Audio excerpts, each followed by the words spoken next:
The story opens at Sigma 9, a human colony located on the edge of known space, already under full-scale siege. There's no slow build-up. War explodes across the sky in the very first moments. The enemy, the Varith, arrive in overwhelming force, their ships burning through the upper atmosphere like fire raining from the heavens. Their craft are described as insect-like, sleek but monstrous, and their weapons unleash molten beams that cut through human defenses as though they're made of paper. Chaos spreads instantly. Civilian alarm sirens wail across the colony, warning people to evacuate into underground shelters. Panic ripples through the city streets as families scramble to safety while towering skyscrapers collapse under alien bombardments. The sense of hopelessness grows. The attackers aren't just raiders or pirates, but a full military invasion designed to wipe out Sigma 9. In the midst of this turmoil stands Lieutenant Marcus Hale, a human officer who immediately emerges as a central figure. He is at the colony's command outpost, watching from shattered walls as the alien fleet descends. His introduction is brief but effective. Not a superhuman, just a battle-hardened soldier with a stubborn will to fight back, no matter the odds. Hale doesn't have time for fear. He's the one barking orders over comms, forcing structure into the chaos. His priority is clear: get civilians underground, keep defenses operational, and try to hold the line long enough for reinforcements that may never come. The scene paints a stark picture of imbalance. Humanity's orbital cannons spit bursts of fire skyward, but they can't match the Varith swarm. Every time one alien ship goes down, 3 more break through. Streets fracture under bombardments. The defenders' plasma rifles hiss and crackle, but their damage is minimal compared to the Varith's regenerative armor. Still, Hale's men fight on because retreat isn't an option. There's nowhere left to go. Then the real nightmare begins. Alien drop pods crash into the colony, punching craters into the earth. From within them, Varith infantry emerge, towering beings clad in seamless black armor that gleams like liquid metal under firelight. They don't hesitate or waste time with intimidation. They simply advance, cutting through soldiers, tanks, and walls with weapons that blend blade and plasma into a single lethal strike. Their unity is terrifying. They move as if linked by one mind, adapting instantly to whatever tactic humans attempt. Among them, one figure stands apart. She's taller, deadlier, and more deliberate in her movements. While the rest of the Varith storm forward like a swarm, this commander advances with calm precision. Her armor is darker than the others, its design sharper, and she wields a violet glowing blade that hums with restrained energy. Unlike her kin, who kill with efficient brutality, she fights with an elegance that almost seems beautiful, an unsettling beauty that makes her presence more chilling than inspiring. As she cuts her way through the battlefield, Hale notices her. Their eyes meet across the smoking ruins, and time seems to hold for a second. This moment is crucial because it establishes their connection before any words are exchanged. It's not attraction, it's recognition. He sees an enemy far more dangerous than the rest, someone who isn't just another faceless, armored invader. She sees him, a human who refuses to flee even when his position is collapsing. That single look sets the tone for everything that follows. There's no conversation, no duel yet, but a silent challenge has been issued. She doesn't need to declare her power. Her presence alone screams that she's different, higher in rank, and that she will be his greatest obstacle. The section closes on the weight of this unspoken confrontation. Sigma 9 is burning. Humanity is reeling. The Varith appear unstoppable.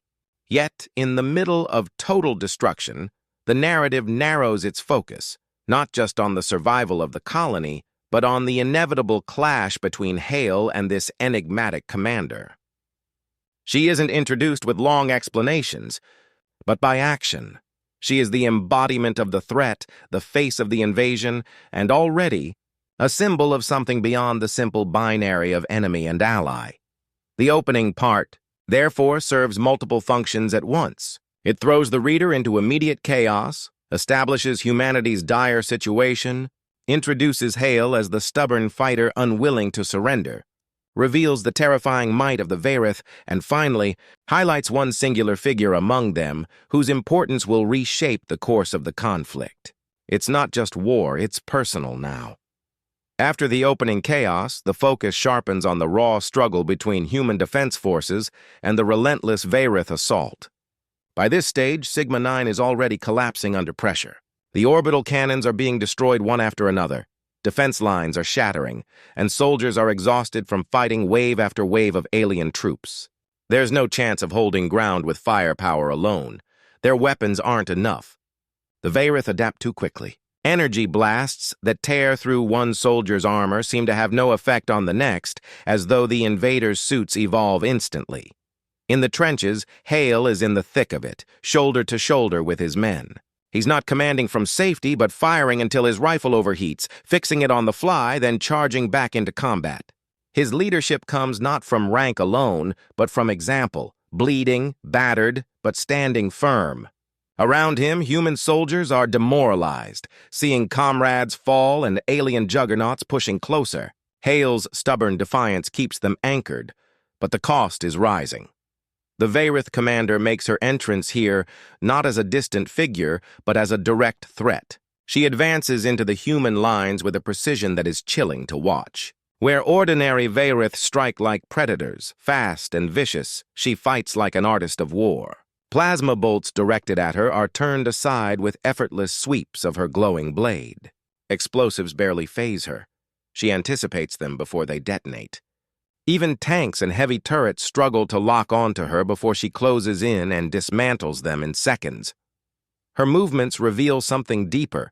She isn't just leading by brute force, but through fearlessness and control. While the swarm crushes humans in massed numbers, she targets key points of resistance, making sure morale never has a chance to recover. To the soldiers in the trenches, she looks invincible.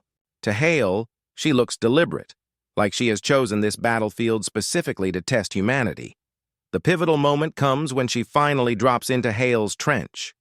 The ground shudders as she lands, scattering debris, and for the first time, they face each other at close range. Guns are raised instantly, but Hale holds firm, aiming his rifle directly at her helmet. For a heartbeat, there's no violence, just the two of them measuring one another. Her voice cuts through the carnage, mechanical and inhuman, but unmistakably feminine. She acknowledges him, not as prey, not as another target, but as a fighter worthy of her attention. "You fight harder than most prey," she tells him. It's not praise, but recognition. For a species used to consuming and overwhelming, this statement marks him as an anomaly. Hale doesn't flinch. His response is simple and defiant. "We're not prey. You'll see." Those words carry weight, not just stubborn bravado, but the essence of humanity's resistance. He refuses to be classified as lesser, refuses to bow to inevitability, and then she says the line that defines her role in the story, "You call me beautiful, human, but you haven't seen what I am beneath the armor." The sentence does two things at once. It unsettles Hale by shifting the battle from physical to psychological, and it foreshadows a deeper truth about the Varith that is yet to be revealed. Her words hint at a transformation or horror hidden beneath their perfect armor, suggesting that what humanity sees now is only the surface. Before he can reply, before combat resumes, she withdraws. With a single leap, she vanishes back into the smoke, leaving Hale and his soldiers rattled. Her retreat isn't weakness, it's intentional. She's testing him, marking him for something greater than this skirmish. It leaves Hale with a gnawing unease, not only because of the losses piling around him, but because she's different. She isn't merely commanding. She's watching, studying, and planning something beyond conquest. This moment shifts the conflict from faceless war to personal rivalry. Hale is no longer fighting a nameless horde, but locked in a battle of wills with a single enemy commander who stands apart from her people. For the soldiers, she is a nightmare. For Hale, she becomes something worse, a challenge he can't ignore, a question he can't answer yet, and a symbol of what they truly face. By the end of Part 2, the story ensures the reader understands two things. First, humanity is dangerously outmatched, their defenses crumbling under alien precision and overwhelming strength. Second, the true enemy is no longer just the Varith. It is her, the commander with the violet blade, whose beauty is terrifying because it hides a truth she has only begun to hint at. By this point, the defenders of Sigma-9 are barely hanging on. Human squads are scattered, cut off, and fighting in ruins. Hale's unit has been forced underground into the collapsed infrastructure of the colony, moving through half-flooded tunnels and broken sublevels in search of supplies and survivors. Every step feels like retreat, but they push forward anyway, driven by desperation and Hale's refusal to let his men give in. The turning point comes when scanners pick up strange energy signatures in a buried hangar beneath the city. The readings don't match human technology. They pulse with a rhythm that feels alive. With no other path forward, Hale leads his squad to investigate. The descent is tense. Claustrophobic passages, shadows stretching over walls scarred by old battles, and the constant echo of alien movement above. By the time they reach the hangar, the air is heavy with a metallic tang, like blood and ozone combined. Inside, they find something unexpected. The hangar isn't abandoned. It's become a staging ground for the enemy. A cocoon-like structure glows at its center, alive with tendrils of energy. Standing before it alone is the Varith commander. Unlike the battlefield, she isn't surrounded by soldiers. She stands still as if keeping vigil. Weapons are instantly raised, tension flaring among the humans. They want to fire, end the threat here and now. But Hale holds them back. Something about the scene doesn't fit. She isn't attacking. She's waiting. When her helmet retracts, the shock is immediate. Beneath the black, liquid-like armor is not the monstrous visage the soldiers expect, but a face strangely familiar. Humanoid features sharpened to perfection, with luminous silver eyes that glow faintly in the dim light. It's beautiful in a way that unsettles, because it blurs the line between enemy and something hauntingly close to human. The soldiers falter, uncertain. Then she speaks, not with the mechanical growl of the battlefield, but with a voice carrying sorrow. She explains the truth of her people. The Varith are not entirely conquerors by choice. The armor they wear is alive, binding them into perfect warriors at the cost of individuality. Once the armor fuses, it dominates, feeding on their essence and suppressing anything human-like that remains. They fight because they are compelled, shaped into tools of war, stripped of freedom. The cocoon behind her shudders, splitting open to reveal a horror. A Varith half-transformed emerges, its body a grotesque blend of flesh and metal shrieking with pain. This creature has lost its identity, consumed entirely by the living armor until nothing remains but rage and instinct. It attacks blindly, restrained only by the cocoon's tendrils.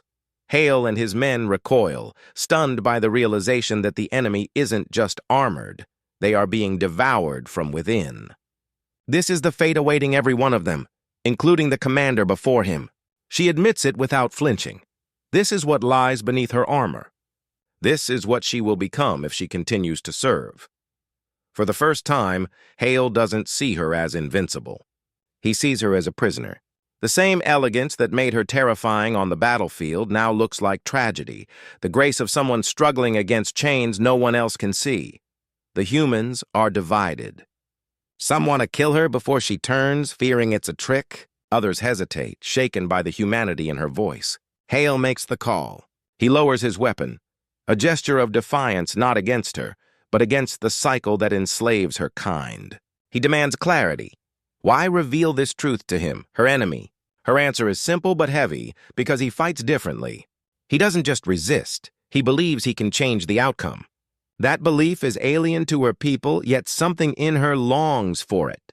By showing him what lies beneath, she's testing whether humanity can be different, whether Hale can see beyond the surface. The encounter ends not in combat, but in revelation. The war is no longer just humans versus aliens. It is freedom versus control, identity versus consumption. The commander isn't a faceless destroyer anymore. She's proof of a deeper corruption within the Varith Empire. When Hale leaves the hangar, blade burns still smoldering on the walls, he carries more than his rifle. He carries knowledge that could reshape the entire war. The enemy isn't unbeatable because of their power. It's because they've been forced to surrender their will. If there's a way to break the prison of their armor, there may also be a way to break the Varith themselves. By the time the story moves into this section, Sigma-9 is in absolute ruin. The colony that once stood proud with its spires and orbital platforms is now a broken battlefield. Smoke fills the sky where defense towers once stood, craters split through districts, and the enemy swarm has nearly achieved complete control. Humanity is reduced to scattered strike teams, cut off from command and running out of time. Hale knows survival is impossible unless something changes. His men are exhausted, their ammunition dwindling, and their faith stretched to the breaking point. Yet the strange encounter in the underground hangar stays lodged in his mind. The alien commander's words, her silver eyes, and the monster birthed from the cocoon. For Hale, the truth is no longer black and white. These invaders aren't simply an army. They're slaves of their own living armor, locked in a prison of war. That realization gnaws at him as the ground battle worsens. The humans regroup in the shadow of collapsed structures, planning their next desperate move. That's when the unthinkable happens. The commander reappears. She doesn't arrive with legions or overwhelming fire, but alone. Her presence is still terrifying. But something is different. Hesitation in her stance, a fracture in the authority she displayed before. The soldiers instantly raise their weapons, ready to blast her apart. Hale orders them down. This moment becomes the most dangerous gamble of his life. Instead of killing the enemy leader while he has the chance, he proposes something unthinkable: cooperation. He sees in her not just an opponent, but the possibility of survival. He tells her plainly, if she hates what her people have become, then she should fight beside humanity, not against them. His words echo through the ruins like madness. Soldiers mutter in disbelief. Trusting her feels like suicide. Her reaction is sharp. At first, she doubts his sincerity, questioning why he would place faith in an enemy whose blade nearly ended him hours earlier. But Hale answers with brutal honesty. He doesn't trust her because she's safe. He trusts her because she's dangerous. Dangerous to the Varith if she chooses to turn. It's a gamble rooted not in naivety, but in the recognition of shared hatred for the same prison. To prove her choice, she does something none of the soldiers expect. She tears a shard from her armor, a glowing piece that shrieks as it separates like tearing flesh from bone. Sparks burst, and for a moment the living suit writhes as though fighting her decision. The act is violent and agonizing, yet she doesn't falter. The shard falls to the ground, twitching like a living thing until it withers into ash. The gesture shows she is not free, but willing to fight the control. That sacrifice earns Hale's respect, even if his soldiers remain doubtful. Once the decision is made, the Alliance transforms the battlefield. The commander moves with terrifying efficiency, but now her blade turns against her own kind. Where human rifles barely scratched alien armor, her strikes cut deep, slicing through warriors that once followed her. Her betrayal causes confusion in enemy ranks, giving Hale's unit breathing room to push forward. For the first time in hours, the humans stop retreating and start advancing. The soldiers are torn between awe and unease. Watching an alien commander slaughter her own species for their survival feels unreal. Yet as bodies fall and territory is reclaimed inch by inch, even skeptics can't deny the results. Hale doesn't waste time convincing them. Victory is proof enough. His orders grow sharper, his voice steadier, because now there is a path forward. Together, the unlikely team punches deep into hostile lines. Human determination mixed with her precision shatters positions that seemed impenetrable. Defensive choke points crumble as she carves open paths, and Hale drives his squad through with relentless momentum. The battlefield, once hopelessly one-sided, suddenly becomes unpredictable. The enemy can no longer predict the humans' movements, because their own tactics are being turned against them. Still, tension simmers. The commander is no ally of humanity in the traditional sense. She hasn't pledged loyalty, and her motives remain partly hidden. She fights with fury, perhaps against her kind, perhaps against her fate. Hale knows she could turn at any moment, but that risk doesn't stop him. To him, the greater danger is surrendering without trying. By the end of this section, the tide hasn't turned fully. Humanity is still on the brink, but the impossible has happened. An enemy commander now fights alongside the defenders, shaking the foundation of the Varith assault. For Hale and his soldiers, it is more than survival. It is proof that even in the darkest war, alliances can form where none should exist. The alliance doesn't erase the destruction around them, but it lights a spark of hope that Sigma-9 desperately needs. And for Hale personally, it cements his role not just as a survivor, but as the one willing to gamble everything on the chance of breaking the cycle of control. By the time the war reaches its next stage, Sigma-9 hangs on by a thread. The colony is barely recognizable. Entire districts reduced to rubble, skies filled with smoke and debris, oceans boiling under bombardment. The defenders are battered, but still alive, thanks to Hale's gamble and the commander's betrayal of her people. Yet survival on the ground isn't enough anymore. A new threat emerges above. The Varith flagship, a monstrous vessel descending into low orbit, casting a shadow large enough to cover entire continents.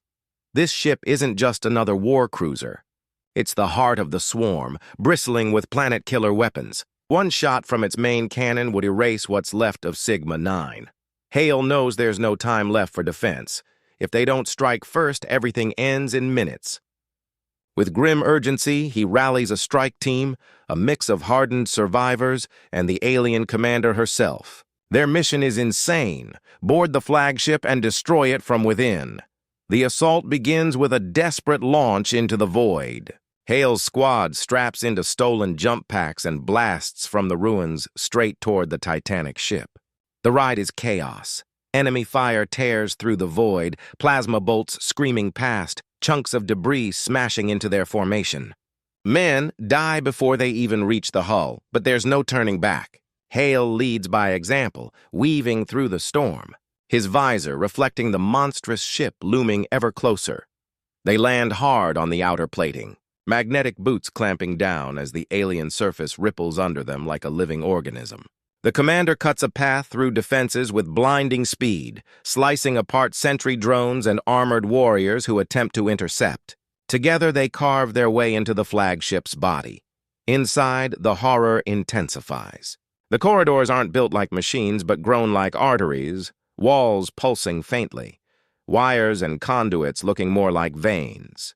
The deeper they push, the clearer the nightmare becomes. The ship isn't just alive. It is fed by the enslaved. Along its inner structure, fused into bulkheads and conduits, thousands of Varith are trapped. Their bodies are stretched, melted into the architecture, faces frozen mid-scream, armor fully consumed. Their pain fuels the ship, making it a living weapon powered by sacrifice.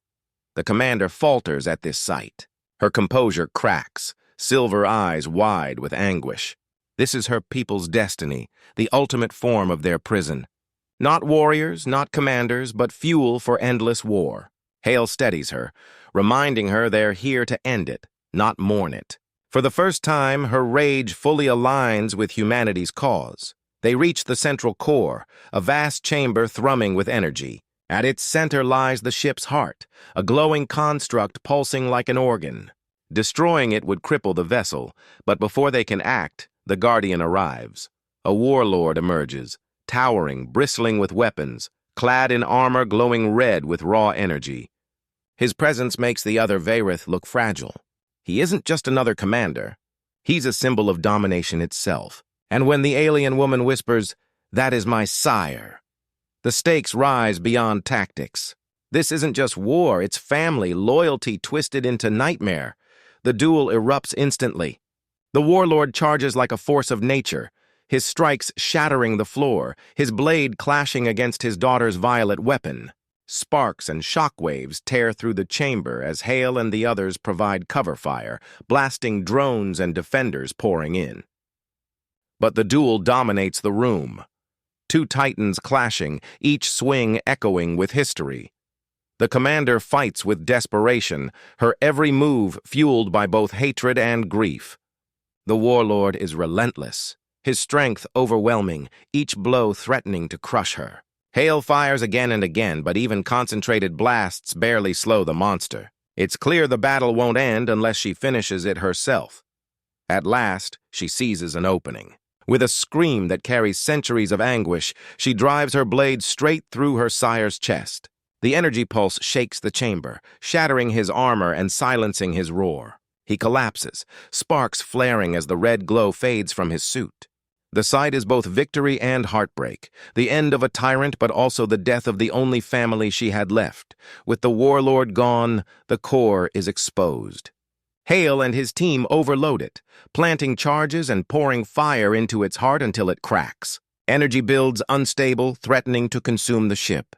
The team races for escape.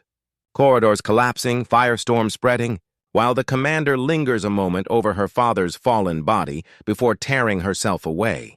As they blast free into the void, the flagship erupts behind them. The chain reaction spreads across the swarm, vessels collapsing without their anchor. Sigma-9 is spared annihilation for now, but the cost is etched in every survivor's face, especially the commander's, who has severed all ties to her people in the most violent way possible. The flagship's explosion lights up the black of space like a dying sun. Fire washes across the swarm, cascading into chain reactions as smaller warships spiral out of control, breaking apart in silent, violent fireworks. On the surface of Sigma-9, defenders raise their eyes to see the impossible, the enemy retreating. For the first time in months, the sky clears. Humanity has won a battle that should have broken them, but Hale doesn't feel victory. He feels the weight of survival. The strike team's numbers are halved. His armor is scorched, his lungs burning from smoke and recycled air, his hands trembling from exhaustion. Yet he's alive, and so is the alien commander, though her silence now feels heavier than the destruction they've caused. Back on the colony's surface, survivors gather in makeshift camps among ruined towers and cratered plains. The air is filled with the smell of scorched metal and ash. Families search for the missing. Medics work without rest, and soldiers stare into the horizon as if waiting for another wave that may or may not come. Humanity's spirit, fragile but unbroken, is visible everywhere. A child clutching her mother's hand, engineers salvaging wreckage to rebuild, soldiers standing guard on shattered walls. Hale knows this sight is the true reason they fought, not just for life, but for the will to endure. The alien commander moves through these camps like a phantom. Humans watch her cautiously, some with gratitude, others with suspicion, unsure whether to see her as savior or traitor. Her silver eyes avoid them all. When she finally speaks, it is to Hale alone, her voice steady but hollow. "You call me beautiful, human. But you haven't seen what I am beneath the armor." For the first time, she removes her warplate fully. The armor peels away in pieces, clattering to the ground, until what remains is raw, scarred flesh. Her body is a map of torment, skin fused with synthetic grafts, burns where restraints once bit, veins threaded with glowing circuits that pulse faintly like the veins of the living ships. She is no untouched warrior, but a creature half-engineered by her captors, forged into a weapon through pain. The sight silences Hale, not out of fear, but out of respect. She waits for him to recoil. Instead, he studies her scars with the calm gaze of a soldier who knows wounds too well. He tells her humanity never fights for perfection. They fight for those who suffer, those who are broken, those worth saving even when the universe discards them. To him, her scars aren't ugliness. They are proof she still resisted. Her composure finally cracks. Centuries of imprisonment and indoctrination shatter as tears cut silent paths down her scarred cheeks. For the first time since her chains were broken, she allows herself to grieve, not just for her sire, not just for her people, but for herself. Hale stands beside her, not offering comfort in words but in presence, letting her know she is not alone anymore. In the days that follow, the galaxy trembles. News of the flagship's fall spreads across systems. The Varith swarm fractures without its core, some fleets retreating, others turning on each other. Humanity, though bloodied, has shown it can do the unthinkable, strike at the heart of the unstoppable. Other worlds, long silent under alien shadow, begin to stir. Hope, once extinct, flickers alive again. For Sigma-9, the battle is over, but the war is not. Hale knows reinforcements will come, stronger and hungrier than before. Yet he also knows humanity has a new weapon, not ships or cannons, but unity. They fought side by side with someone born of the enemy's chains, and she fought harder for them than for the empire that made her. The commander lingers at his side, uncertain of her place. She is no longer Varith, not yet human. When asked what she will do next, her answer is simple: fight. The single word carries the weight of both vengeance and redemption. Hale nods, recognizing in her the same fire that keeps humanity alive against impossible odds. The final image is stark and powerful.